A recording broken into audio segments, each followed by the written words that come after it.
Et salut, c'est Tonton Hunter pour une nouvelle vidéo qui n'était pas prévue.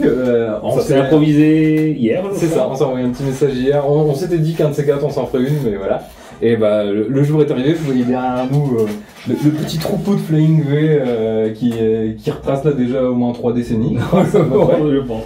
Et voilà, donc Anthony Clé, guitariste de Overdrivers, et nous on se connaît depuis... je 15 ans, c'est ouais, 2008 je crois.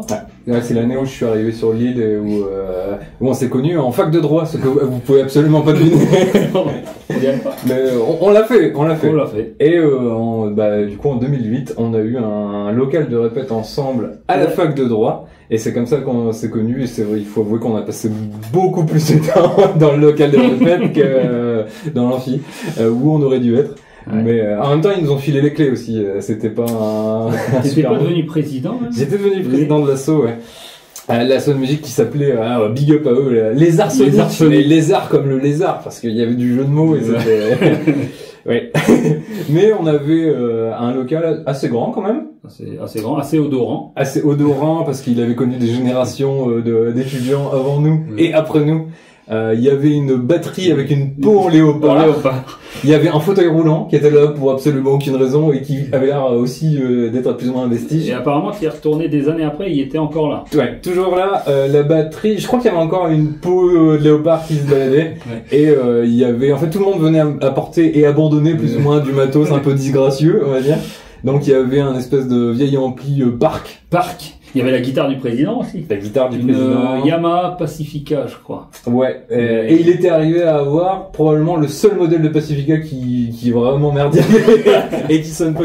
Après, le local avait tendance à être plus ou moins humide. Oui. Et elle avait été là depuis des années. Ouais, donc les cordes étaient toutes rouillées. Ah ouais, c'était Tétanos plus. Il y avait vraiment de quoi faire. Et puis on a survécu. On a survécu. Et puis on avait aussi là, je sais pas si vous allez voir dans le décor parce que je le cache probablement. Ici, vous avez le petit Spark de chez Spark, j'ai des conneries. Viper. Sacrilège. Ouais, là j'étais bien en avance. Et c'est à cette époque aussi on a découvert nos premiers petits amplis Practice, qui étaient donc les PV Viper qu'on avait chopé à Euroguitar, il me semble. À Euroguitar, mais ils sont super. Hein. Et à l'époque, je me rappelle, c'est Patrick Ronda qui faisait la promotion de ces amplis-là. Et c'est vrai que on va pas faire la publicité. On peut. Je sais même pas si ça se vend encore. Je sais pas. Je sais qu'à un moment, j'avais regardé, genre sur le Bon Coin, les 15 watts, tu les avais genre pour 40 balles, tu vois. C'était les premières amplis vraiment en modélisation où t'avais juste, en gros, t'avais un bouton à tourner, t'avais plein de styles d'amplis différents et du coup, c'était déjà égalisé, t'avais vraiment un preset, mais c'était encore. Et franchement, c'était pas mal. Il fallait pas le pousser à trop haut volume parce qu'à haut volume, ça. Mais déjà dans un appartement, c'était bien. Et encore, nous on avait les petits, donc je crois que ça doit être des 20 watts que je vois ou 15 watts. 15 watts. Et ça existait en 100 watts. Ah ouais. Et en tête, ils l'ont fait en tête et ils ont même fait de l'hybride avec de la lampe et tout. C'est un concept qu'ils ont poussé jusqu'au bout. Après il y a même des espèces de gros pédaliers. Ils ont plané un peu. Ouais, le pédalier, je m'en souviens. Et ce qui nous a fait marrer, du coup on se l'a dit aussi, on a toujours, il y a une petite feuille publicitaire, et ben lui comme moi, on a toujours une feuille publicitaire de l'époque. Il est plus beau avec, je trouve. Oui, c'est vrai, ça lui rajoute un peu. Et je ferai un petit insert de la photo de ce Viper. Mais n'empêche que c'est vrai qu'à cette époque-là où on était étudiant, on n'avait pas une thune, faut dire ce qui est. Une thune, et peu qu'on avait, on le dépensait dans du matos. Mais on réfléchissait quand même bien. C'est vrai que c'était des heures et des heures de comparatifs. Et d'ailleurs, c'était toi qui m'avais convaincu parce que c'était le premier à l'avoir acheté. Et quand j'ai vu comment ça sonnait, je me suis dit bon ça va, je peux y aller. Pour une fois qu'on a acheté un truc à Euroguitar, parce que nous, à l'époque, comme on n'avait pas un dard, mais qu'on était déjà passionné de matos, le truc qu'on faisait, c'est qu'on arrivait, on disait, je veux tester cette guitare-là, cette tête d'ampli-là, donc on testait, genre du... Et ils étaient pas chiants, parce que même des guitares, ça se voyait que clairement, on n'avait pas les moyens de les acheter. On n'avait pas un dard, ouais, c'est ça, je veux dire, on avait fraudé le métro pour y aller, tu vois. Oui, c'est vrai. C'est vrai qu'on payait pas notre ticket métro. Et t'arrivais, tu décrochais une guitare à 3 briques, tu disais, oui, non, mais si, c'est pour essayer, en vue d'un achat futur. Tu pipotes pas un peu, toi? Jamais je pipote. Et on jouait pendant pendant 1 heure, et puis au bout d'un moment, ils nous disaient, bon, on va peut-être faire le magasin. Ils n'ont jamais sorti les coups de pied dans le cul. Non, mais bon, bref, bon, quand ils nous voyaient arriver. Bref, ils savaient, après, c'est vrai, ça, et puis les petits, médiators congolais, évidemment. Mais on essayait de pas jouer Starboy, hein. Du coup, grâce à nous, ils ont quand même vendu 2 Viper, 3, parce que je l'avais acheté pour un pote aussi. Oui, c'est vrai, bah, on avait fait la pub à ce moment-là. Tu vois, on était des influenceurs. Ça se trouve, si Euroguitar, ça fonctionne encore aujourd'hui, c'est grâce à nous. C'est parce qu'on a acheté des amplis il y a 15 ans, tu vois. Ouais, je crois que je sais même pas si c'était 200 balles neufs. Ah non, moins que ça, c'était 125, je crois. Ouais, bon, finalement, je suis peut-être pas sûr. Et encore, le mien, en fait, je dis des conneries parce que je dis que j'ai fait gagner des sous à Euroguitar, mais le mien, je l'avais eu quand ils ont fermé, je crois que c'était Milonga, à Villeneuve d'Ascq. Il y avait un autre magasin et il a fermé, et puis j'avais Moi, je l'ai acheté au Guitare, c'est sûr. Ouais. Donc c'est grâce à lui, ce n'est pas grâce à moi. Et après, avec l'association dont vous parlez, on a fini par avoir des subventions de la fac et on a acheté des trucs et on les a achetés chez Euroguitar pour les remercier de ces années de service. C'est vrai, c'est vrai. On a acheté une batterie qui n'avait pas malheureusement de peau de léopard. Mais c'est vrai que les premières vraies guitares, enfin personnellement, je sais pas toi, mais que sur lesquelles j'ai joué, c'était là-bas, quoi. Ah, ça, et puis il y avait Brock'n'Roll aussi. Brock'n'Roll, j'y suis allé vraiment sur le tard, et après j'ai découvert qu'il y avait un super magasin qui existe toujours d'ailleurs. N'hésitez pas à aller faire un tour chez eux. Ils ont aussi un site internet à Vintage Music. Et souvent ils ont des super prix et ils ont du matos d'un peu toutes les années aussi.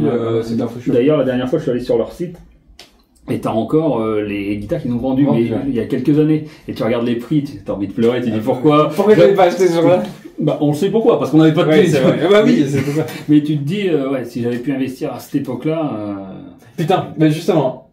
Une question que je me pose de temps en temps. Si t'avais une occasion que t'avais loupé à l'époque parce que t'avais pas de blé.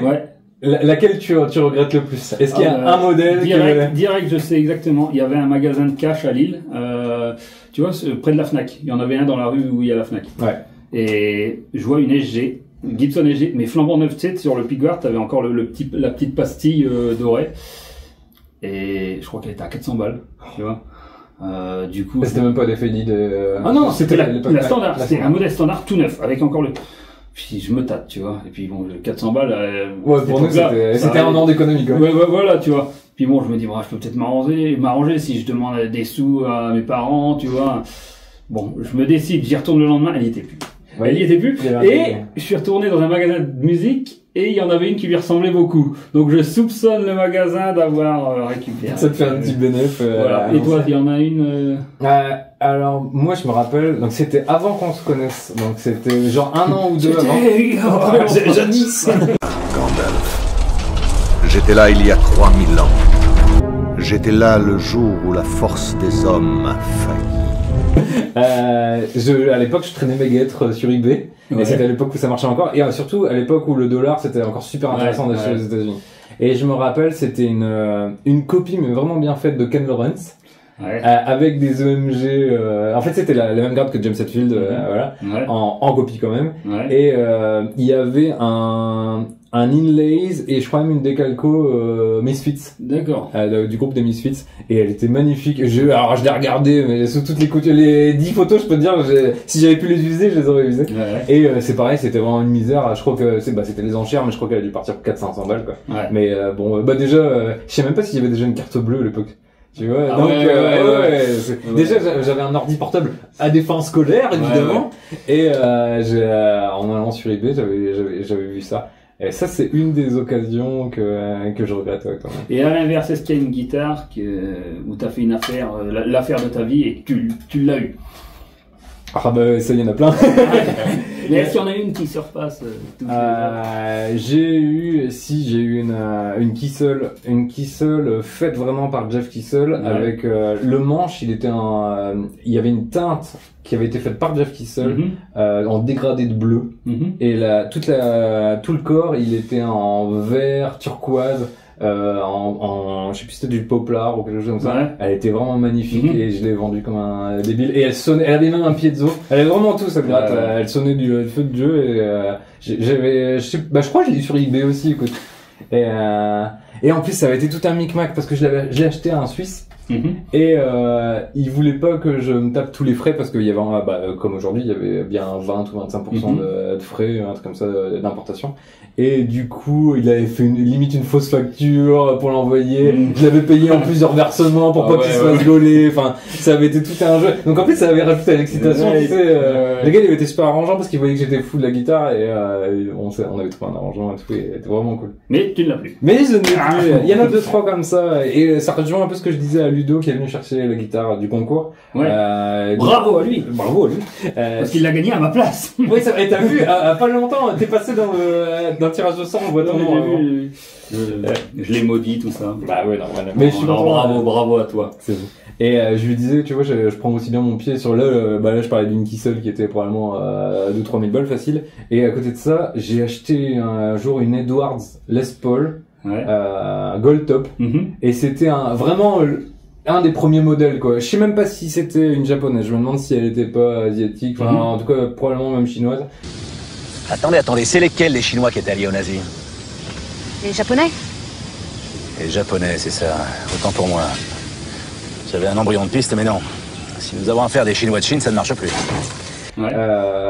Et elle sonnait, cette gratte. Elle sonnait de ouf. C'est un de mes regrets, c'est cette petite Edwards. En plus, le Gold Top, il était vraiment magnifique. Il était juste qu'il faut d'un tout petit peu orangé, un peu pailleté mais pas trop. Vraiment, on aurait dit un vrai. on aurait dit un vrai. Mais c'était la série 92, je crois, et il y avait vraiment des chouettes. Bah, c'est marrant, on m'en a proposé une ce matin. Donc, tu vois, il y a des. C'est un signe. Yes. Et toi alors, tu m'as dit que t'étais pas mal occupé en ce moment Ouais, écoute, moi je joue dans Overdrivers comme tu sais, et donc c'est un groupe pour définir un peu pour ceux qui ne connaîtraient pas. Et je pense qu'ils sont nombreux. Ils sont nombreux. Dénoncez-vous. On vous voit dans les commentaires. C'est ça. Et non, du coup. C'est un groupe qui fait dans le style, on appelle ça rock australien, tu vois, donc à la CDC, à la Airborne, tu vois, donc nous c'est simple, c'est la guitare branchée dans l'ampli. Avant je disais branchée dans le Marshall, mais comme je joue plus sur des têtes Marshall, ça tu peux plus le dire. Bon, je joue toujours sur la Gibson, mais pour l'instant, on sait pas. Attendez de voir toutes les guitares qu'on va... La cinquième. Aujourd'hui, on va essayer que les Gibson. Voilà, il n'y a pas de suspense. Aujourd'hui, il y a pas de mystère. Bon. Et je sais plus où j'en étais du coup. Tu disais que c'était vraiment tu branchais ta guitare dans ton Marshall. Voilà, tu vois. Donc nous, je veux dire, la seule pédale d'effet que j'ai sur scène, il y en a pas en fait. C'est juste j'ai mon accordeur. C'est ton accordeur. J'ai mon accordeur. Et si j'ai un switch pour switcher d'un canal à l'autre, tu vois, pour avoir un son. Parce qu'au tout début, j'avais joué sur un seul canal, si tu veux, et je le faisais vraiment à l'ancienne, c'est-à-dire que quand je réglais mon ampli, je me faisais mon son de lead. Et pour avoir ma rythmique, je mettais le potard à moitié, tu vois. Donc ça fait un crunch, comme c'est tu vois un son à la CDC, il y a pas beaucoup, il faut pas des nuances énormes, quoi. Et du coup, je me faisais mon son comme ça, et dès que j'arrivais en solo, je montais. Alors ça c'est bien parce que t'as vraiment, tu peux vraiment avoir deux sons différents sans avoir à t'emmerder avec un pédalier. L'inconvénient, c'est que je faisais ça au début du groupe et donc on n'était pas forcément suivi par des ingé-sons qui connaissaient pile poil notre musique et qui ne savaient pas à quel moment monter le volume, tu vois, parce que c'est ça l'avantage. Quand tu fais ça et que t'as ton ingé-son, il sait que le solo arrive, hop, il te fait passer au-dessus du truc, tu vois. Et alors que là, j'avais plus de gains, mais ça s'entendait, j'avais un peu de mal à sortir. Perdu dans le mix. Donc on était obligé, pour compenser ça, au moment des balances, de me mettre toujours plus fort que l'autre guitare. Oh mince alors. Oh merde! Oh, c'est con ça! Ouais, ça c'est con! Du coup je devais bien m'entendre et tout, merde! Non, et puis et du coup là je suis passé sur des amplis qui ont plusieurs canaux et du coup je peux gérer mon volume de canal, tu vois. C'est quand même plus simple. Disons que si en rythmique je suis à 5, je suis à 20 en solo, tu vois, comme ça. Là ça va être un petit peu ça aussi. Du coup on remercie l'ami Benjamin d'AMS qui nous a prêté le Ribbon 50. Donc là cette fois-ci c'est la version 3 canaux. Comme un neuneu, j'ai pas pris le foot switch, donc on va devoir changer les canaux à la main. À l'ancienne. Ouais, à l'ancienne. Mais vous allez voir, c'est le premier AMS que j'ai essayé. Et c'est celui sur lequel j'ai flashé. Alors il a des nions et tout parce que c'est un modèle de démo et qui a déjà un peu bourlingué, mais il y a c'est un modèle qui a dû être utilisé genre à Euroguitar. Ça part par des petits jeunes qui ont pas de sous. Et je sais pas pourquoi. J'en ai essayé plusieurs au shop, mais c'est celui-là. Pourtant j'imagine qu'il est construit de la même façon que les autres. mais c'est celui-là et je suis en train d'essayer de réunir toutes mes économies. Il y a des chances que ça va être c'est le moment d'insérer le petit Winsworth et Obi un jour, elle se ramène, Obi, elle se ramène. Bah là c'est exactement ça avec celui-là. J'ai joué ce matin un peu pour régler avant que tu viennes. D'accord, ouais. Et j'ai fini en sueur comme un teubé à dandiner. Et donc tu dis c'est qui a fabriqué ça? Alors c'est donc c'est le créateur d'AMS, il est tout seul, il a un associé mais qui s'occupe plus des parties tests, etc. En création il est tout seul, donc c'est Benjamin Jonot, donc il est belge. J'allais dire Cocorico mais du coup ça marche pas vraiment. Qui bosse donc à côté de Liège. Même à 8 exactement. Ouais. Et j'ai découvert ça au salon. Je suis allé faire un salon de matos à Paris. Ouais, c'est ça. Et je suis tombé sur. J'avais déjà entendu parler évidemment. On est quand même à la frontière. Ici à 5 minutes, on est en Belgique. Et j'avais déjà entendu beaucoup parler d'AMS. Et souvent, ils sont présentés avec les guitares d'Enzo que vous avez vues normalement il y a quelques semaines sur la chaîne. Et c'est justement David de Denzo, celui qui fait les guitares, qui m'a fait la démo de ces amplis-là. Et j'étais juste sur le cul. C'est vraiment tout ce que je cherchais, comme j'ai déjà dit. En fait, j'aime bien un clean assez rond, utilisable. Et le problème, c'est quand t'achètes un ampli high gain, parce que là, du coup, c'est leur série high gain, c'est la série Revenge. T'as toujours un clean un peu pauvre, qui sonne pas ouf. Là, tout à l'heure, j'ai justement, pourtant les Flying V, c'est quand même pas, c'est pas vraiment un modèle pour le clean, normalement, mais ce matin, je me suis bien amusé avec, et c'était vraiment très cool. Et du coup, on pourra essayer ça, tout à l'heure. Et donc, c'est basé sur quoi, ce truc? Ah ben justement en fait c'est ça, ce n'est basé sur rien. Parce que il est parti, c'est un peu son credo, il veut absolument commencer d'une page blanche et il veut pas s'influencer, donc il y a des fois, avant il faisait que des amplis custom, donc tu venais, tu lui disais ce que tu voulais et lui il bricolait dans son coin. Et maintenant là il a fait des séries pour que tout le monde est un peu plus simple à s'y retrouver dans les gammes, etc. Puis tout le monde n'est pas forcément ultra geek non plus, à savoir à être capable de donner vraiment les points qu'ils veulent. Donc c'est aussi sympa d'avoir des modèles de série.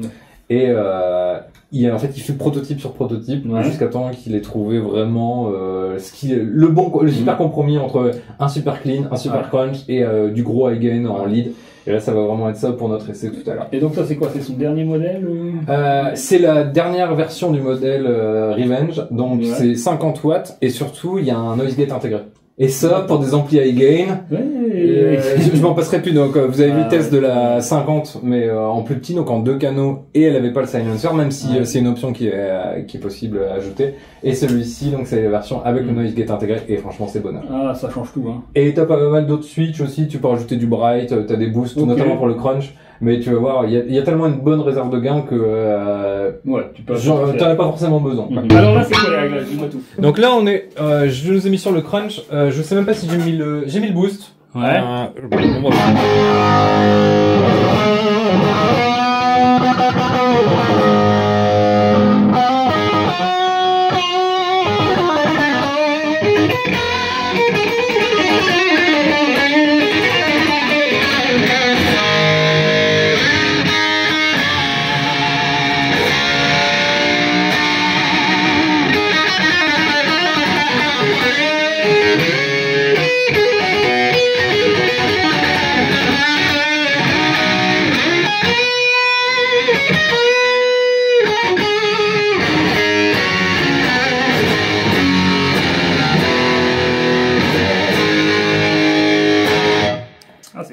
Donc là j'ai juste creusé un peu les médiums parce que c'est quelque chose que j'aime bien faire.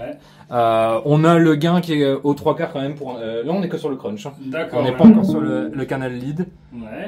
Et j'ai mis un peu plus d'aigus quand même parce que je trouve que c'est sympa et on a la chance d'avoir des aigus pas trop criards sur cette tête là. Donc ça aurait été con de pas en...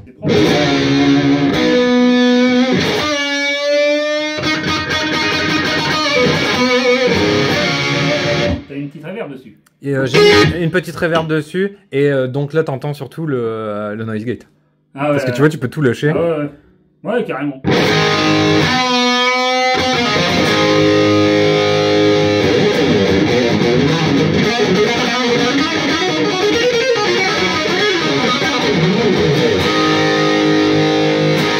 Et je trouve qu'il est pas trop invasif, tu vois, il coupe pas, il bouffe pas de fréquence et tout.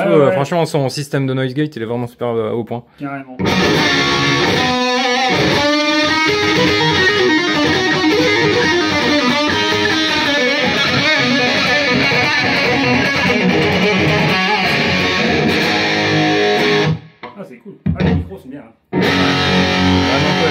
Et tu vois, on a l'habitude de dire que les EMG, c'est un son froid.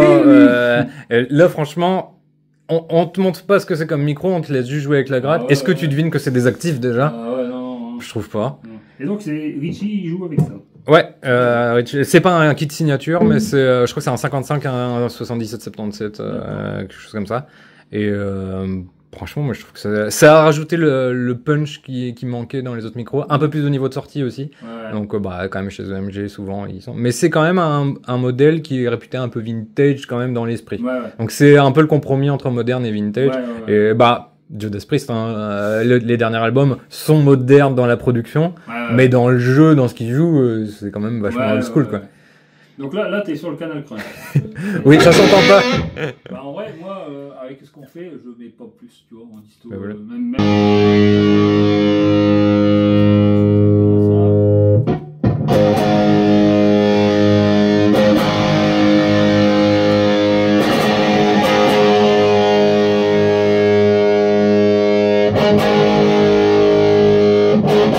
Ah, t'as une bonne réponse, hein, c'est bien. Hein. Ouais.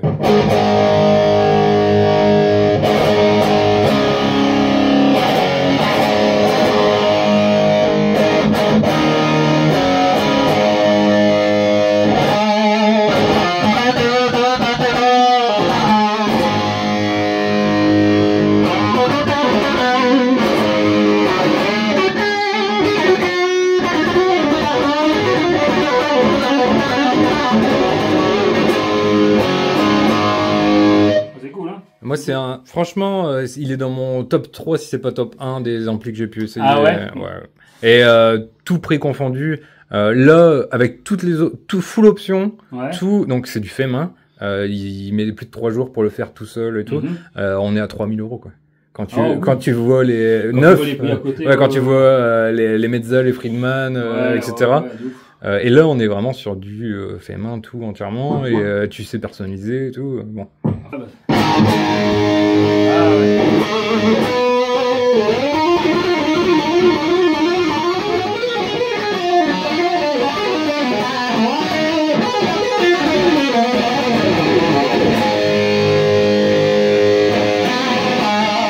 Alors, il t'accompagne plus pour tes...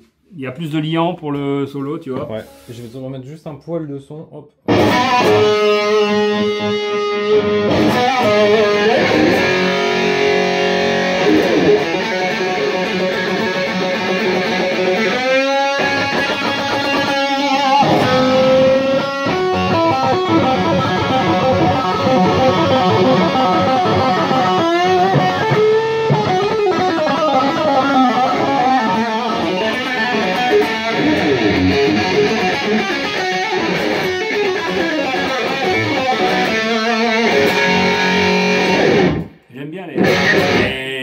Faire une gamme sur cet accord-là, tu vois, t'as toutes les cordes à vide que tu peux tirer.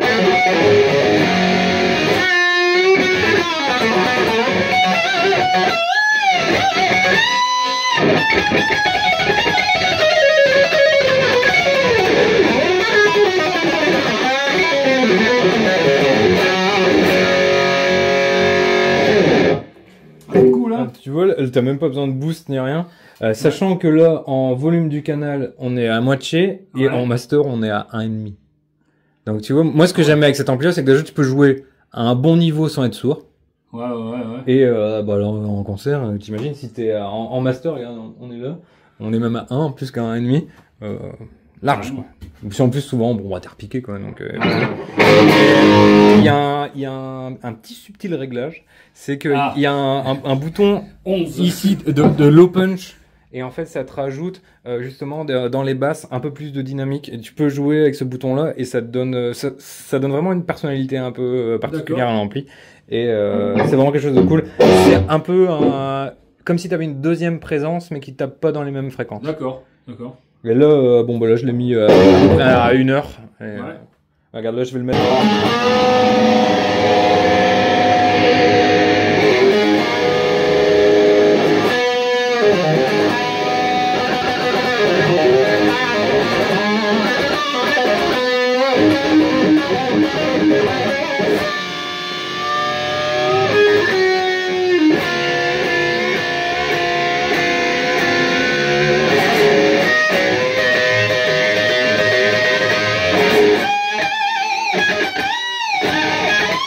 C'est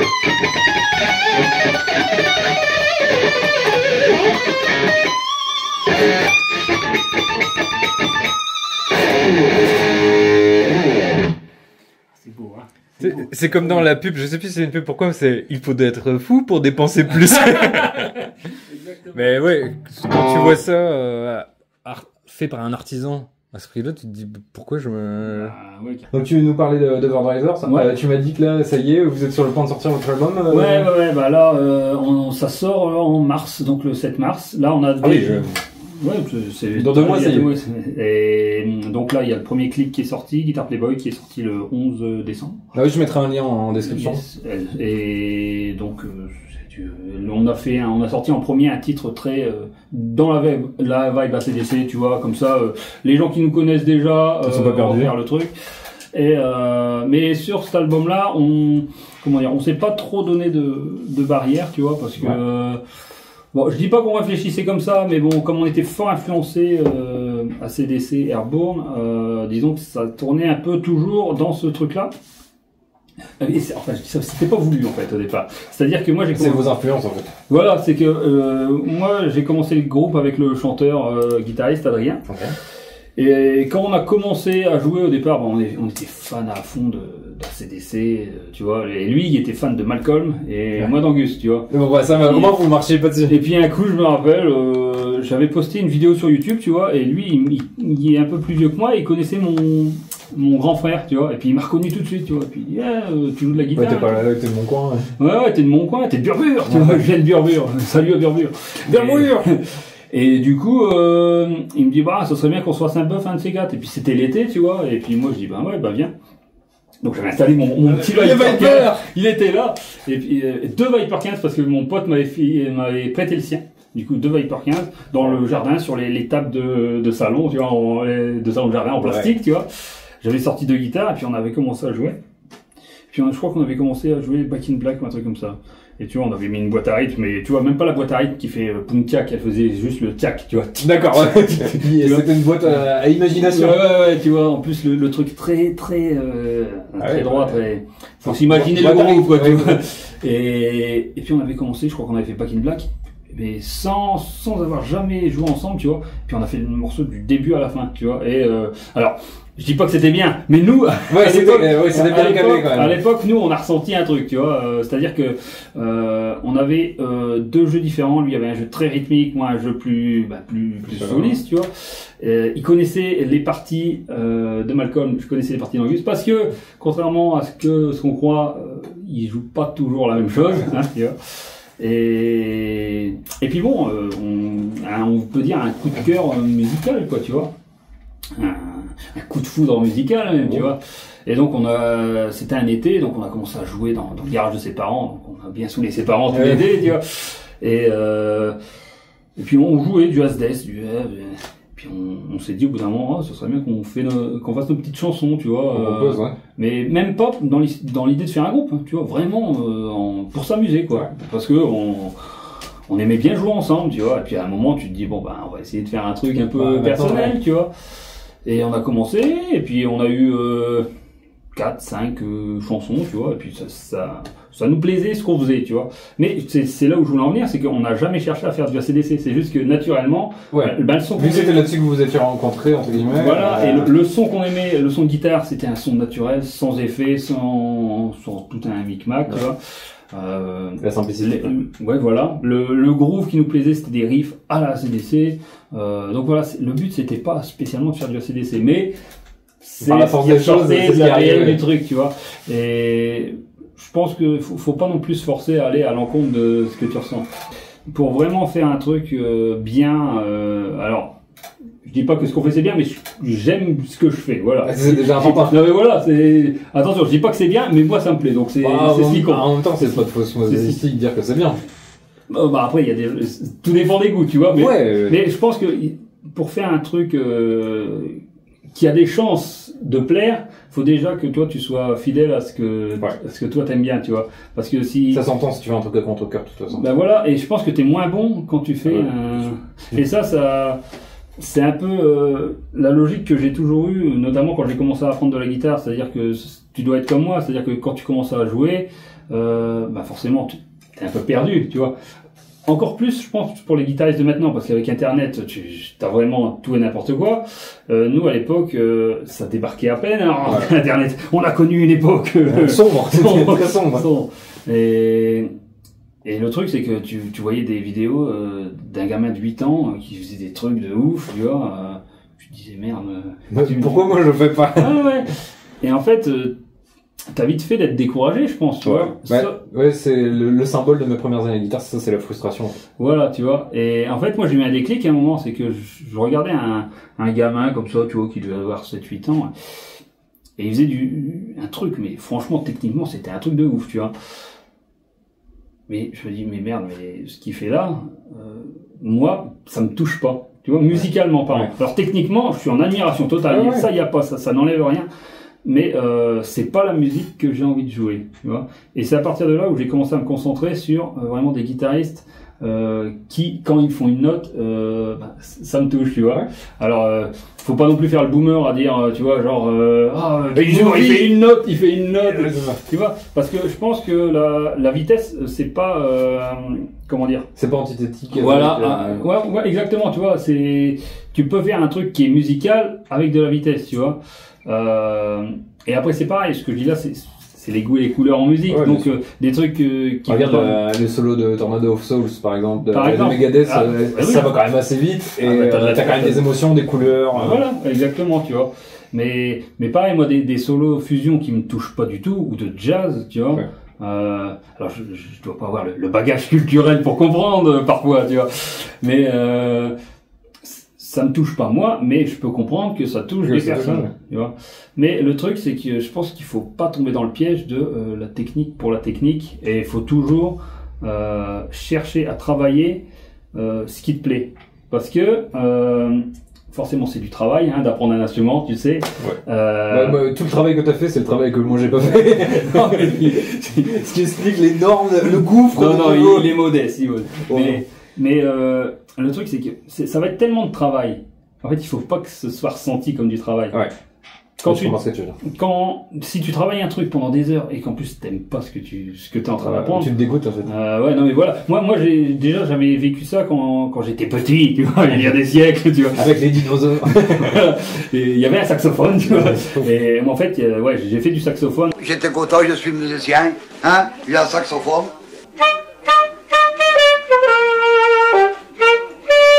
Dans l'harmonie de Burbure, tu vois. Wow.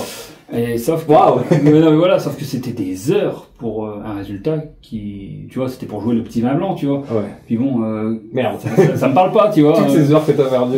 Alors peut-être que s'il m'avait montré des solos de saxo, il y a des trucs super cool, genre je pense là ce qui me vient en tête c'est dans Maman j'ai encore raté l'avion, tu vois, il y a ça te défonce, tu vois. Ça m'aurait peut-être plu, tu vois. Mais bon, techniquement, c'est peut-être compliqué aussi, mais bon, il faut bien commencer par lui. Mais ce que je veux dire, c'est que c'est aussi toute une pédagogie. Voilà, c'est ça, c'est qu'il faut du plaisir dans l'apprentissage, sinon c'est une corvée. Et quand ça devient une corvée, je pense pas que tu puisses... c'est difficile de voir. Tout à l'heure, tu disais, c'est vrai que quand tu regardes des jeunes prodiges, entre guillemets, et tu vois la gueule qu'ils tirent quand ils jouent, tu te dis, t'as l'impression qu'on les braque avec un flingue pour qu'ils jouent, tu vois. C'est clair, et puis le truc c'est que j'ai l'impression que ces gens-là, au bout d'un moment, quand ils ont pu, les gens qui les entourent pour entre guillemets les forcer à jouer, c'est des c'est peut-être des mauvais souvenirs pour eux, tu vois. Bah ouais, voilà, est-ce que c'est pas des gens qui vont tout claquer faudrait que je le revoie, le petit gamin de 8 ans qu'il est devenu. Bon après, je dis pas. C'est Mathéus Assato. Bon. Je retire ce que j'ai dit. Pardon. Désolé, Mathéus. Mais non, mais c'est vrai que le plaisir, c'est le truc fondamental, quoi. Et on en parlait la dernière fois, c'est que dans le milieu guitaristique, il y a aussi une course à la performance, tu vois. Ouais. Encore plus maintenant avec les Internet où il faut aller super vite. Donc tu fais genre un TikTok, faut que dans les 2 premières secondes, faut que tu aies sinon entre guillemets, c'est pas intéressant, tu vois. Et non, moi j'ai essayé justement de me cantonner à apprendre des trucs qui me plaisaient, tu vois. Et le truc, c'est que les guitaristes maintenant recherchent à tout prix la performance. Ouais. Après, c'est vrai qu'on est tellement inondé par des mecs bons, ou en tout cas, t'as l'impression qu'ils sont bons, parce qu'on a aussi tout l'aspect moderne tu peux faire 50 prises et faire un montage pour sûr. que ça tu vois moi c'est un peu l'antithèse de ce que je propose. On va utiliser des mots ça rien. La traduction j'ai de la fumée qui sort, il faudra mettre des sous-titres. C'est ça. C'est que maintenant, enfin même en fait depuis le début de la chaîne, j'essaie quasiment de toujours faire en une prise parce que si tu commences à reprendre quand c'est vraiment tout foiré, je dis pas, mais il faut pas que tu tombes dans l'inverse où à chaque fois qu'il y a une fausse note ou un truc, un bend pas très juste, et tu dis ah bah non, je peux pas donner ça. Attention, là c'est un débat, hein. C'est un vrai débat. C'est-à-dire que ça dépend pour moi. C'est-à-dire que par exemple tu vas aller enregistrer ton album studio. Ouais, mais non, là on parle d'enregistrement. Moi je parle, admettons t'es en studio. Ouais. Pour moi, qu'est-ce que c'est un enregistrement studio? C'est que tu vas arriver avec une chanson et tu dois faire la meilleure performance de tous les temps sur cette chanson. Tu vois. Et pour moi, si tu fais un solo et que tu sais, parce qu'en plus en studio c'est spécial, hein. T'as déjà enregistré en studio. En fait c'est un peu la même chose que quand tu répètes un truc dans ta chambre et que tu vas le jouer devant quelqu'un, tu vois. Pourtant tu sais le jouer, mais mais quand il y a quelqu'un, c'est pas ton environnement, c'est pas ta chambre, tu sais pas dans tes pantoufles, tu sais qu'il y a un enjeu.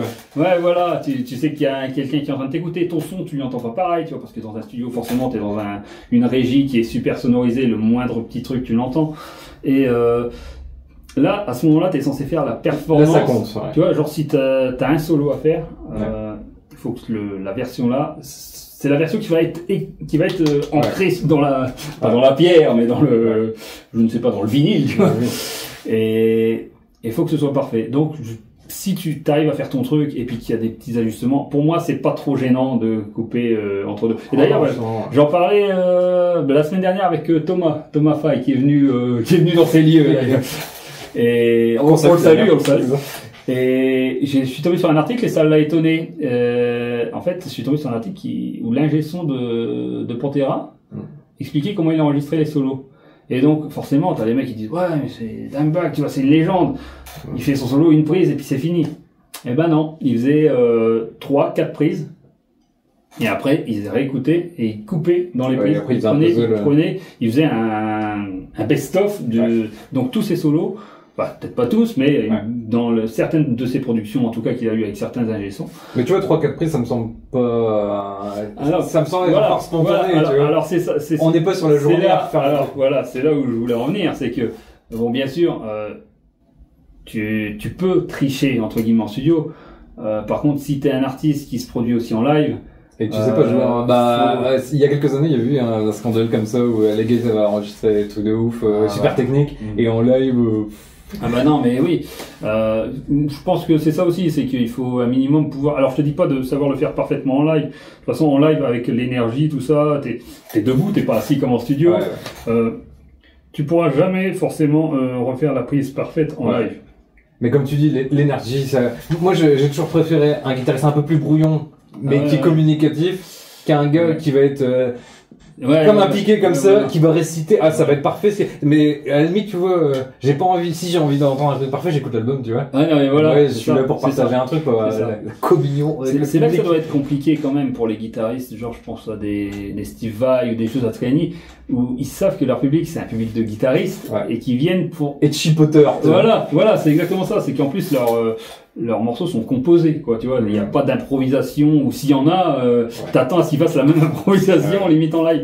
Et ça doit être compliqué, hein, vraiment parce que, je parle pour mon exemple, moi je suis guitariste dans un groupe, donc les gens viennent voir le groupe, ils viennent pas voir le guitariste, tu vois, donc j'ai pas t'as pas cette pression, j'ai pas la pression de me dire, putain, si je foire mon solo, les gens, tu vois...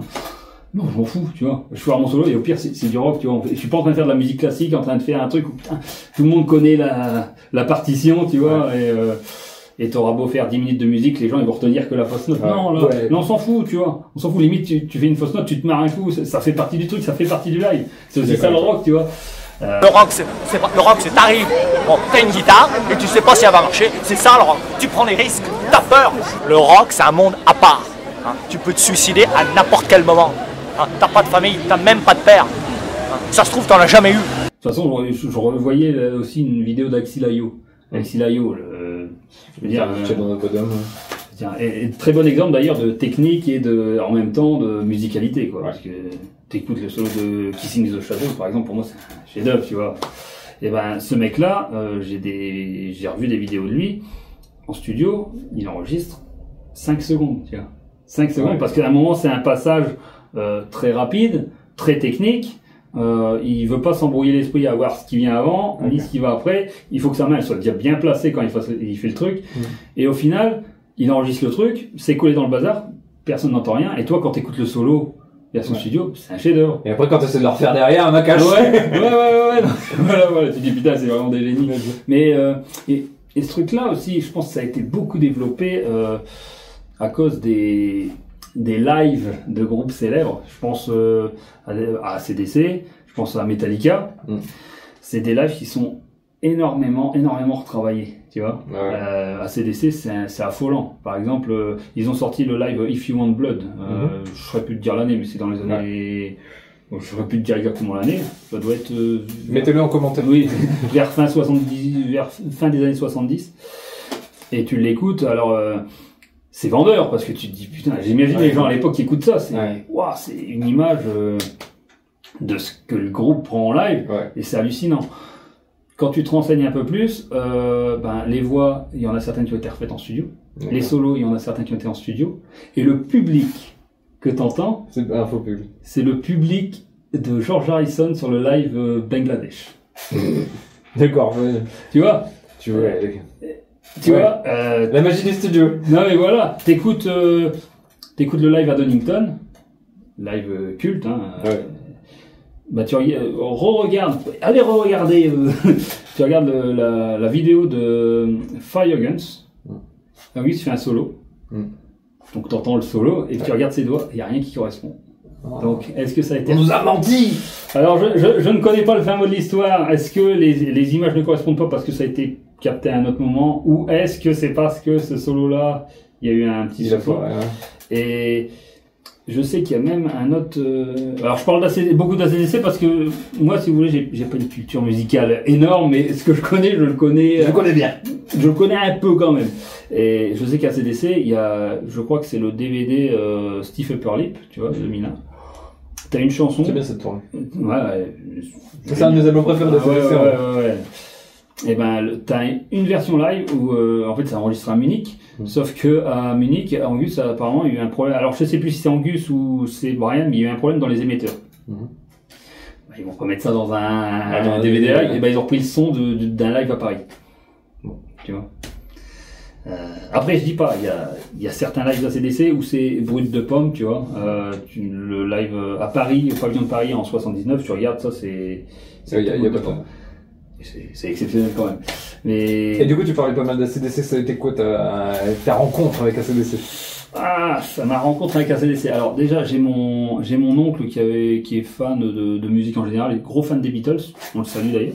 Il apparaît dans le clip. Il fait du ballet dans le clip. D'accord. Bah, je vois que c'est du coup ce que je me suis voilà, et il avait des CD d'ACDC et en fait. Alors c'est pas que j'ai voulu écouter ces CD là, c'est que j'ai écouté tous ces CD et puis quand j'ai écouté ces CD là, tu vois, je pense que c'était Rock'n'Roll Damnation, tu vois, j'avais écouté ça, j'étais fou, tu vois. Donc j'avais déjà une petite appréciation d'ACDC comme ça. Après, mes parents, ils m'ont fait écouter du ACDC, tu vois. Il y a même une période où, si tu veux, moi, tu vois, quand tu découvres la musique, t'essayes de toujours trouver des trucs plus violents. Et mes parents, ils me disaient, ah, écoute ACDC et tout. Puis moi, je voyais Metallica et tout, je disais, oh, ACDC c'est mou et tout, tu vois. On est cons quand mais t'en es revenu. Et j'en suis revenu. Et non, sinon, j'avais gagné un prix à l'école, je sais plus pourquoi. Et en fait, ma CPE, elle m'avait vu arriver avec un t-shirt ACDC. Et sauf que j'avais le t-shirt mais sans savoir sur ce que c'était, et du coup elle m'avait offert The Razor's Edge. Du coup je le mets à l'époque, hein, c'était ton Walkman. Dans mon Walkman. Puis l'intro de Thunderstruck, tu vois. Puis je me dis, oh là là, ça va, il y a pire. Je veux apprendre à faire ça, tu vois. Et du coup ça a été vraiment le moment où voilà, tu vois, c'était genre fin de 3e, et après l'été, toute la 3e, j'ai commencé à essayer d'apprendre de la guitare, tu vois. Bon, tu me parles d'Angus, tu me parles d'ACDC. Ouais. Et pourtant, tu joues sur un flying. Ça, c'est très... sur une flying, sur des flying. Sur des flying. Alors ça, c'est très intéressant aussi. Alors, comme je te disais... Je me pose des questions intéressantes parfois. Une parmi tant d'autres. Dites dans les commentaires quelle est votre question. La question préférée. Allez-y. Et non, bah en fait, comme je te disais, moi quand j'ai rencontré Adrien, lui est fan de Malcolm à fond, et moi fan d'Angus à fond. Et on s'est retrouvés à un moment à faire de la compo qui sonnait à la CDC. Donc on s'est dit putain, on va se faire tailler. Et si j'en jette une SG par-dessus, je suis foutu. Et j'avais une SG. Oui, c'est vrai. J'avais une SG. Et c'est un chouette modèle. Ouais, une de 93, tu vois. Et puis t'avais le chevalet super étrange. Non, ça c'était sur une Epiphone. Une Epiphone 65 et modèle. Ouais, voilà, c'était ça. Mais ça, je l'ai toujours. Ça. Mais et à l'époque, ouais, je disais, j'avais une Gibson SG et Adrien avait une Gretsch signature Malcolm Young, tu vois. Donc, je me suis dit déjà qu'on va se faire. On va se faire pister tout de suite. Si en plus, alors il y a des groupes qui apparemment ça gêne pas, tu vois. Je pense à 77 par exemple, ils font un style ACDC de ouf. Et même le chanteur, il a une voix mais bonne scottienne, mais. C'est ce que tu m'as envoyé il y a pas longtemps. Non, c'est autre chose, Tu fermes les yeux, limite, tu crois que c'est Bon Scott. Et les mecs, ils jouent avec une Gretsch et une SG. Bon, tu te dis, bon, c'est peut-être appelez-vous ACDC, quoi, tu vois. Donc, on s'est dit, bon, on va essayer de planquer un peu, et puis on va essayer de se faire une identité visuelle un peu différente, tu vois. Et quand on a commencé à réfléchir, justement, à se faire une identité visuelle, j'ai réfléchi, quelle guitare est pas trop associée à des guitaristes, tu vois, la Les Paul, bon, t'as Jimmy Page Slash, la SG, bon, c'est Angus, Tony Iommi, la Flying, bon, un peu James Hetfield, mais tu vois, tu vois, en début de carrière. Moi je pense Explorer surtout. Hein. Moi aussi, tu vois, moi pour moi, c'est la période de Metallica, l'âge d'or, c'est les live sheets, tu vois, bon, pour moi, c'est, voilà, hein, intouchable le truc. Oui, c'est ça. Et du coup, je suis parti là-dessus et je voulais une blanche parce que je me disais blanc ça en jette, tu vois. Et du coup, c'est comme ça que j'ai commencé à chercher. Mais en plus, tu t'es mis une épine dans le pied parce que la flying blanche, c'est pas ce qu'on trouve le plus facilement. Mais encore, là, ils en refont en ce moment. Ouais, mais à notre époque, c'était. Ah ouais. À l'époque où je les ai cherchés, vraiment, c'était mort, quoi. Et un coup, je vois une annonce sur le Bon Coin, tu vois.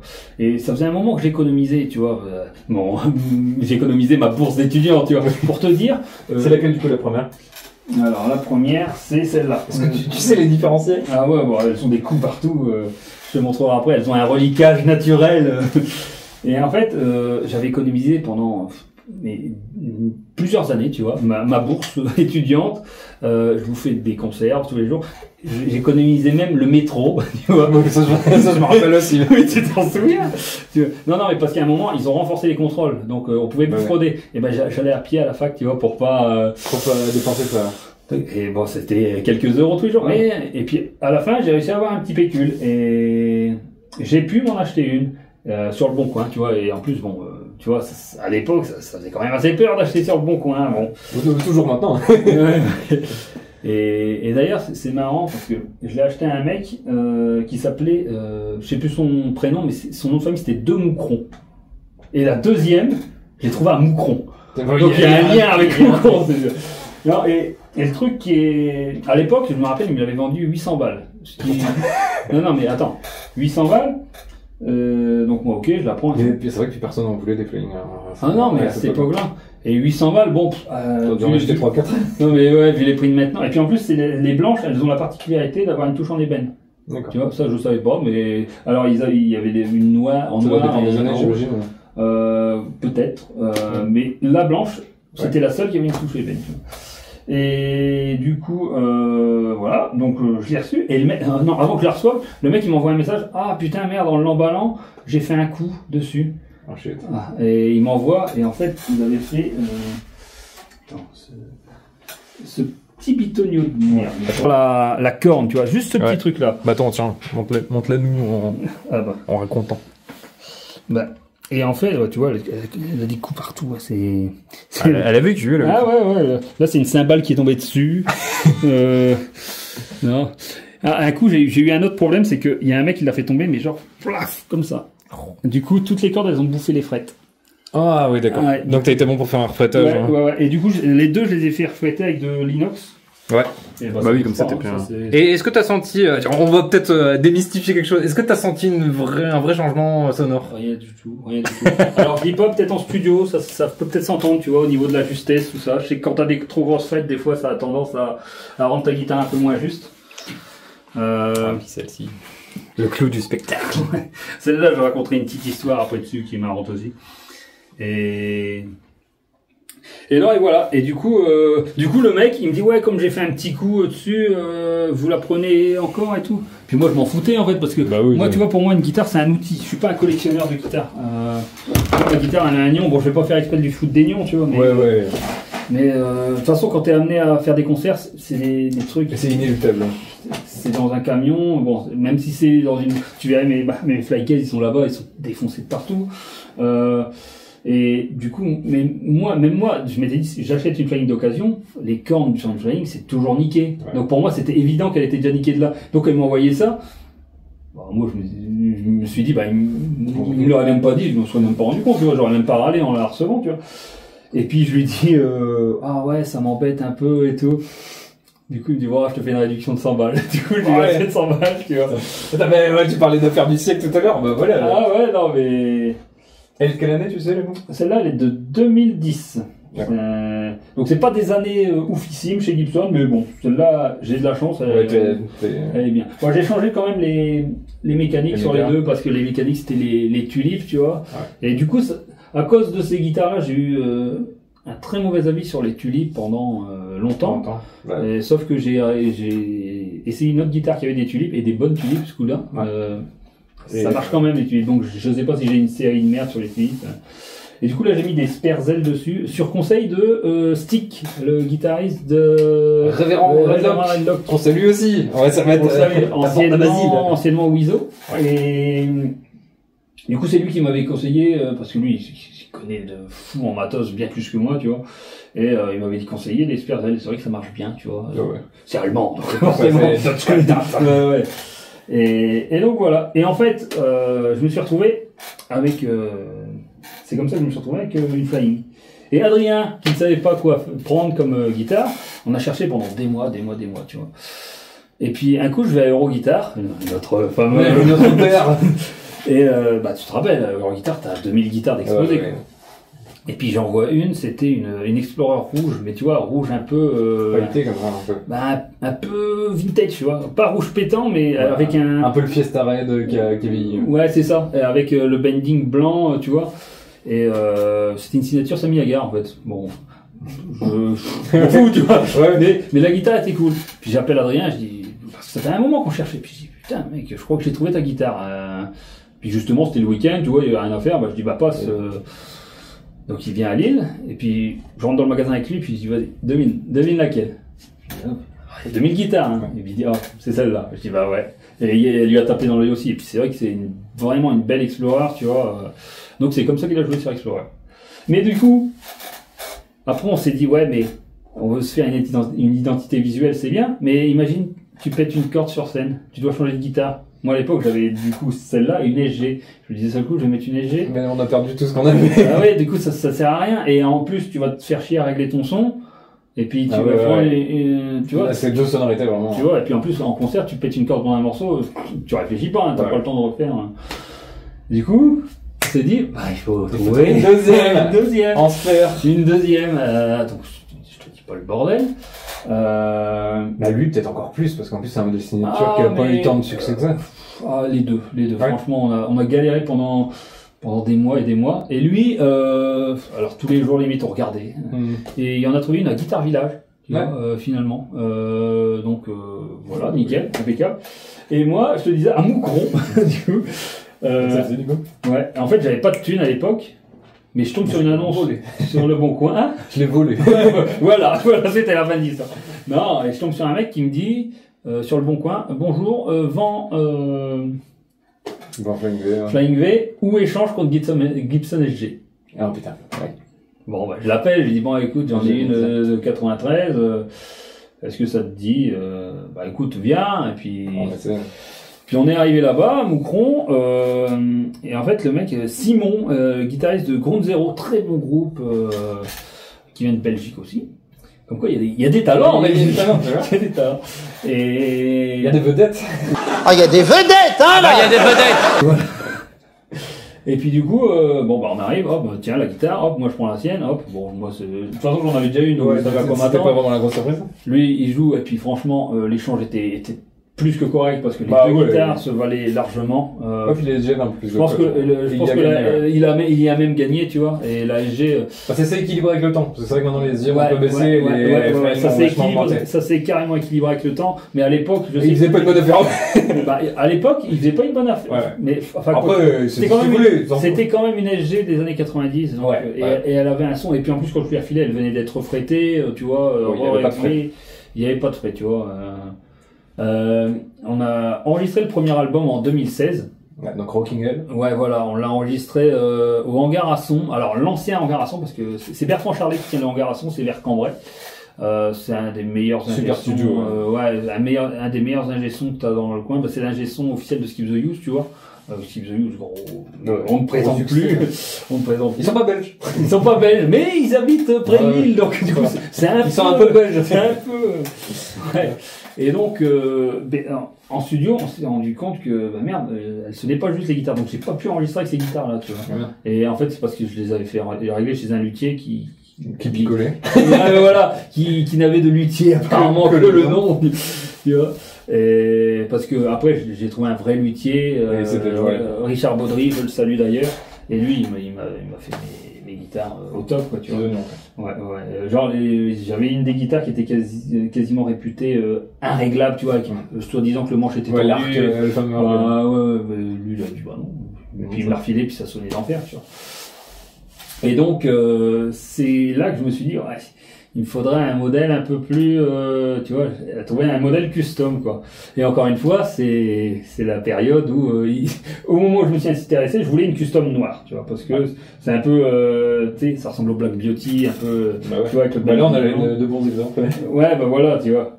Et, tu vois, avec le côté doré et tout, et puis les marquages en carré. Les blocs, les blocs inlays, j'adore ça, je trouve ça magnifique. Et puis le diamant, là, comme ils disent. Je voulais ce modèle-là, sauf que il s'est fait pendant des années, et au moment où j'en ai voulu, il se faisait plus. Évidemment. Il se faisait plus. Du coup, comme je suis toujours à la recherche de nouveaux matos, je me suis focalisé sur la marque d'ampli Wizard, tu vois. Donc ça, c'est une marque qui a été créée par un ancien ingénieur chez Marshall, qui était Guitar Tech chez ACDC. Et il a créé sa marque Wizard, et puis franchement c'est pas mal, tu vois, ça sonne d'enfer. Et j'avais économisé pour une Wizard. Ouais. Et au moment où j'ai réussi à économiser pour une Wizard, je vais sur le fameux site Reverb que tout le monde connaît, et je vois un mec à Lille qui la vend. Donc tous les sous que j'avais réservés pour la... Les planètes étaient alignées. Voilà, je me suis dit, bon, bah, attends, plus à Lille, tu vois, j'ai fait, même pas 1 heure de route, et elle était à moi. Et pour l'anecdote, le mec, il l'avait jamais joué. Tu vois, parce qu'en fait, tu vois, t'as les micros qui sont dorés. Ouais. Et en fait, moi, dès que j'ai commencé à le jouer, tout le doré, il s'est barré. Et lui, quand je l'ai eu, il était nickel. Donc ça veut dire qu'il a pas touché, il n'y avait pas un lion dessus. Contrairement à maintenant, tu vois. Et pour l'anecdote, du coup, j'arrive chez le mec, et je vois qu'il a une étagère complète de M. Tu sais, le chanteur M. Ouais. Je me dis, bon, ça doit être un fan de M ou un truc du genre. Si tu mets 2 V, ça fait M. Ouais, exactement. Et en fait, bon, ben, je lui dis, ok, je prends la guitare et tout, nickel, hop, on fait la transaction, on discute un petit peu. Puis je dis, ah, t'es fan de M et tout. Il dit, bah non, je suis son Guitar Tech. Et en fait, c'était le Guitar Tech de M. Et il dit, bah non, en fait, la guitare, là, je l'ai jamais utilisée, pour ainsi dire, et la dernière personne qui l'a utilisée, c'est M. Cool. J'ai dit, ah, ok. Et puis il dit, je t'enverrai des vidéos. Et du coup, il m'a envoyé des vidéos, et tu vois M jouer sur scène avec ça. Et d'ailleurs... il a joué sur scène en plus. Ah, sur scène. Sur scène, il l'a joué. Donc c'est bien, c'est que le mec, il m'en a parlé une fois que j'avais acheté la guitare. Ouais, donc il s'en est pas servi Voilà, il s'en est pas servi comme argument. Ce que j'aurais fait. Oui, mais on le connaît, le tonton Hunter. Et du coup, en le sachant, tu vois, bon, regard de guitare.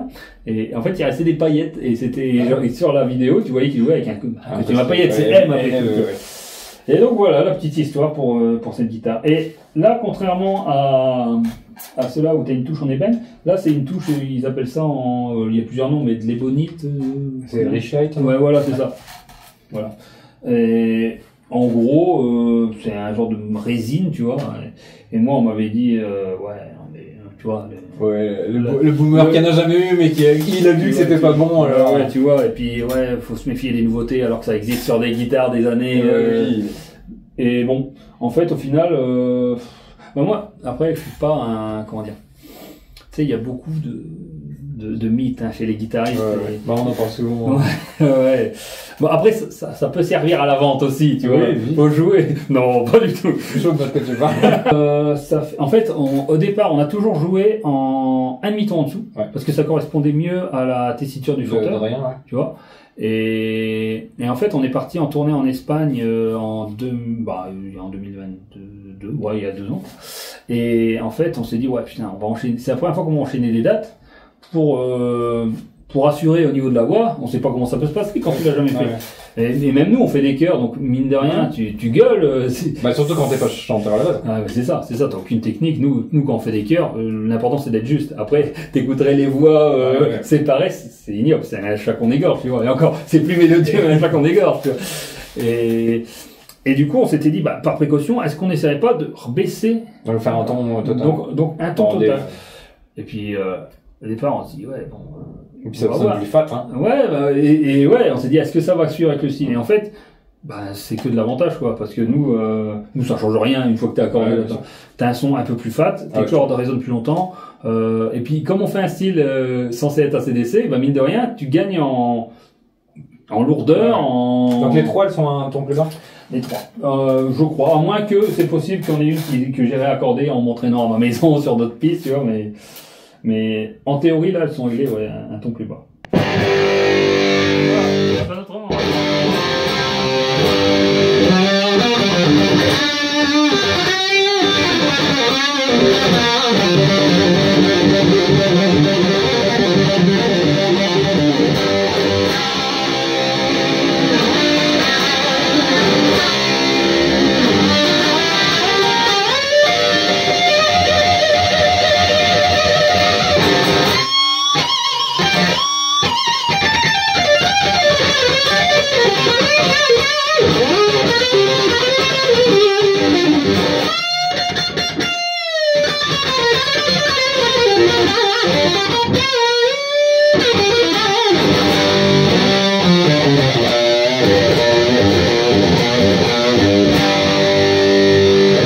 Alors, il y a moins de niveau de sortie.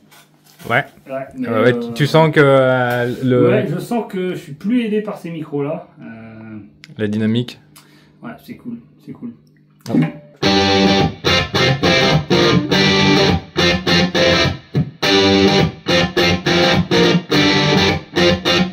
Voilà, si vous voulez voir la suite, allez il faut aller voir. Je mettrai le clip de toute façon et un lien.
Par contre, les Flying ont une mauvaise réputation pour ce qui est du jeu assis. Ouais. Et en fait, moi je suis tellement habitué à la caler comme ça, tu la mets. Ouais, c'est pas. Tu vois, comme une classique. Et du coup, j'en suis même venu à un point où quand je joue genre sur une Les Paul, le manche est comme ça, bah ça me dérange un peu limite, je la mets comme une flying, tu vois, je la mets comme ça. Bah là ils ont poussé le vice, hein, parce que même les boutons, c'est le bouton style Les Paul, les lanterns. Ouais. Non, ça en jette, hein, c'est cool. Mais moi, ce que j'aime bien, c'est le petit détail, tu vois, pour accrocher la prise de jack, là, tu vois, t'as un petit losange. Ouais, le petit losange. Genre, c'est précieux, tu vois. Le seul truc que j'aime pas trop, c'est ça. C'est la direction en plein milieu.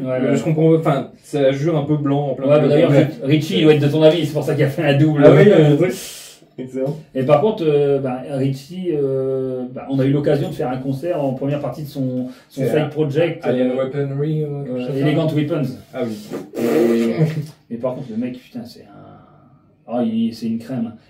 Quand Richie est arrivé, c'était à l'Alhambra. C'est une belle salle à Paris, hein, franchement. C'est vraiment une belle salle, tu vois. Et nous, on était arrivés avant, forcément. Hein, tu veux bien faire, En plus, quand c'est des concerts comme ça, c'est une production qui gère le truc, donc c'est un niveau, tu vois, faut que tout soit comme ça. T'as limite un mec qui te suit toute la journée pour vérifier que ton sac il traîne pas à cet endroit-là. Ouais, tout soit fait en temps et en heure. Et le gars, il arrive, tu vois, il vient tous nous dire bonjour un par un. Déjà rien que ça, tu vois. C'est con, mais tu vois. Hop, il fait ses balances et il redescend et puis il vient me voir. Il dit alors c'est vous qui faites notre première partie et tout, tu vois. Et puis on commence à parler et tout. Puis forcément il est sur Flying et il joue sur les mêmes têtes que moi, tu vois. Forcément, je engage la conversation là-dessus. Le mec il dit ah bah ouais viens voir. Il me fait monter sur scène, il me montre tout son matériel, il me montre ses réglages et tout. Donc un passionné.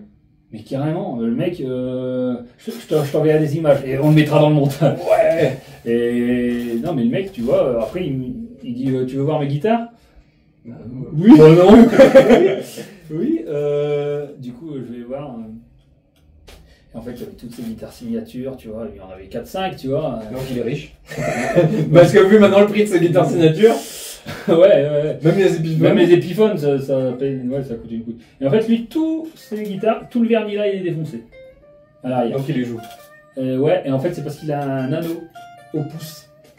Et en fait, à force de jouer avec son anneau au pouce, ça lui déglingue tout son vernis. Et du coup, sur les modèles signatures, alors ils n'ont pas déglingué le vernis, mais par contre, ils ont fait en sorte que le manche, il ait le même toucher, le même angle que l'usure du vernis. Ouais, ça c'est du détail. Ouais. Mais après, c'était trop marrant parce que je lui ai demandé des questions un peu plus précises sur son matos. Bah, à chaque fois, il se tournait vers son guitare, tu vois, parce que lui, il le sait pas, tu vois. Il dit, je lui ai demandé, je sais plus, c'est quoi les haut-parleurs, c'est quoi les haut-parleurs? Maman, c'est quoi les haut-parleurs? Je sais plus ce qu'il m'a répondu, mais c'était des haut-parleurs avec un cul rouge, là, je sais plus ce que c'est, je sais pas si ça te parle. Bon, il y en a plein, en fait. Ouais, il y en a plein. Et par contre, ici, il jouait fort. Ouais. L'ampli, je vois. Pour te dire, à un moment, pendant le concert, bon après, c'est important qu'on l'entende, les gens, ils viennent le voir, lui. Et pour te dire, lui, il était côté jardin, et je vais côté court face au bassiste. Face à l'ampli du bassiste, j'entendais pas la basse, j'entendais la guitare. Pour te dire comment ça allait à toc. Mais après, en France, tu vois, on est très strict sur tout ça. J'ai l'impression qu'ils sont pas aussi regardants autre part, tu vois, parce que vu comment il faisait sonner son truc, tu te rappelles Adam Bomb, comment il faisait sonner? Oui, je m'en souviens. Tu t'en souviens très bien. D'ailleurs, le deuxième concert d'Overdriver, c'était grâce à toi qu'on l'a fait en première partie d'Adam Bomb au Rockstar Bar, je crois. Je sais pas si ça existe encore. Non, ça a fermé l'année d'après, je crois. Oui, c'est vrai. Dans une petite cave. Ah ouais. Ah oui, on peut dire une cave. Ouais. Putain, mais lui, par exemple, ça allait à toc. Ouais, après lui, il est sourd depuis. Ça marche. Bon, on va se quitter là-dessus. Je vais jouer pour vous dire au revoir, comme ça vous aurez envie de vous barrer assez rapidement. Allez checker la page d'Overdriver, je mettrai tous les liens. Et donc votre album qui sort le 3 mars. Le 7 mars. 7 mars, voilà, c'est pareil. C'est le même. Le nom de l'album Glory or Nothing. Oh. Et donc il y a le premier clip Guitar Playboy. Guitar Playboy qui est sorti le 11 décembre et le 22 janvier, donc là dans quelques jours, on a le deuxième clip qui sort. Bah, ce sera à mon avis, on va sortir la vidéo juste la semaine d'après, donc vous aurez pas d'excuses pour aller voir les 2 premiers clips. Et bah voilà. On vous surveille. C'est ça, on sait tout. On sait tout. Ça, bah, en tout cas, j'espère que ça vous a plu. N'hésitez pas à nous mettre en commentaire si vous avez des autres idées pour si vous voulez qu'Anto y revienne et qu'on teste d'autres guitares ou qu'on parle d'autres choses. Parce que c'est vrai qu'on se connaît depuis longtemps, donc on a aussi un peu plus l'habitude que parfois je rencontre des gens et je les interviewe le jour même, donc forcément on a un peu moins de complicité là. Bon, on a des années derrière nous. On a encore des anecdotes à raconter. Ouais, c'est ça, et dès qu'on peut pas raconter. Mais voilà, en tout cas, n'hésitez pas à mettre un like, surtout ça aide vraiment beaucoup la chaîne, et à vous abonner, ça aide encore plus la chaîne, c'est le mieux que vous pouvez faire, ça, que vous puissiez faire, pardon. Après ça et les partages. Anto, merci beaucoup d'être venu. Merci à toi de m'avoir murmure natal. Voilà, je vais retourner dans mes terres, sauf si tu m'enfermes dans ta cave pour la prochaine vidéo. On sait pas, on pourra te ressortir de temps en temps. Avec la flying collée comme ça, tiens, avec du scotch, du Chatterton. Allez, fais des démos, fais des démos. Bah, tu joues mieux que moi, donc c'est plus intéressant. Allez, en tout cas, merci beaucoup de nous avoir suivis. À la prochaine. Salut. Bisous. Générique de fin.